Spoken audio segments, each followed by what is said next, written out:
Мен Нишанбаев Қуаныш Нұрханұлы 1987 жылы осы Есіқан ауылында дүниеге келдім. Осы мектепте тәлім алдым.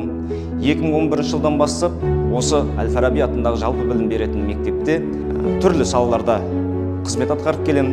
Бүгінгі таңда география пәнінің мұғалімі әрі тәрбие жұмыс жөніндегі директорының орынбасары қызметін атқарып келем. Білім беру саласындағы негізгі мақсатымыз сапалы білім, саналы тәрбие беру жастарға, бейбітшілік пен бірлікті қастерлейтін, қадірлейтін жастарды тәрбиелеу, еліміздің келешегі үшін аянбай еңбек ететін жастарды тәрбиелеу барлық қазақстандықтардың азаматтық борышы деп есептеймін.